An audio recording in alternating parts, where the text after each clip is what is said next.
हर जन्म वरबो वठी हर जन्म वरबो मिठा महरान में मिलबो मिठा महरान में मिलबो।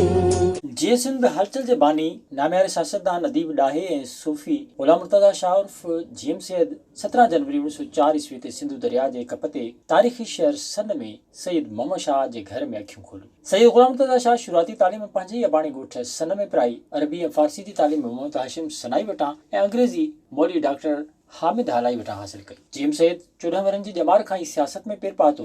हुन 7, 8 ऐं 9 फरवरी 1920 ईस्वी ते लाड़काणे में थियल सिंध कॉन्फ्रेंस में शिरकत कई, जंहिंखां पोइ जल्दी जीएम सैयद सन में 17 मार्च 1920 में हिकु ॿी ख़िलाफ़त कॉन्फ्रेंस कोठाई। जीएम सैयद सभ खां पहिरीं 1925 ईस्वी में लोकल बोर्ड माछन जो मेंबर चूंडियो वियो ऐं 1929 ईस्वी में लोकल बोर्ड ज़िले कराची जो सदर थियो। 1925 ईस्वी धारे जीएम सैयद सन में अंग्रेज़ी ऐं नाइट स्कूल खोलाए बोर्डिंग हाउस जो बुनियादु विधो ऐं 1929 में ॻोठ सुधार तहरीक नाले हिकु समाज सुधार तंज़ीम जो बुनियादु पिणु रखियो। जीएम सैयद 1930 ईस्वी धारे मीरपुर ख़ास में हारी कमेटी जो बुनियादु रखी डिगी जदोजहद कई। जीएम सैयद 1 अप्रैल 1936 ईस्वी ते सिंध खे बम्बई खां धार कराए हिकु ख़ुदि मुख्तियार असेंबली जो वजूद रखियो। जीएम सैयद 1940 ईस्वी में तालीम जो वज़ीर बणियो ऐं सिंध यूनिवर्सिटी क़ाइमु करण लाइ कमेटी जोड़ी ऐं सिंधी अदबी बोर्ड लाइ बि कोशिशूं वरितियूं। जीएम सैयद 3 मार्च 1943 ईस्वी ते सिंध असेंबली में पाकिस्तान जे क़याम लाइ 18 पास करायो। 1953 ईस्वी में सिंध असेंबली जूं चूंडूं थियूं, जंहिंमें जीएम सैयद सिंध असेंबली जो मेंबर चूंडिजी आयो। 1966 ईस्वी में जीएम सैयद बज़्म सूफ़िया सिंध जो बुनियादु रखियो। हुन सियासत तारीख़ ऐं अदब ते सभई किताब लिखिया,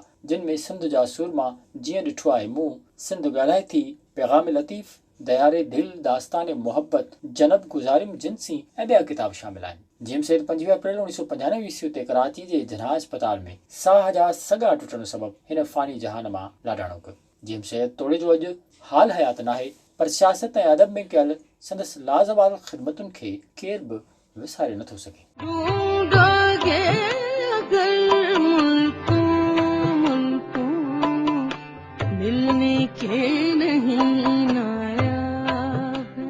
विज़िट कयो अवामी आवाज़ मीडिया ग्रुप जी वेबसाइट awamiawaz.pk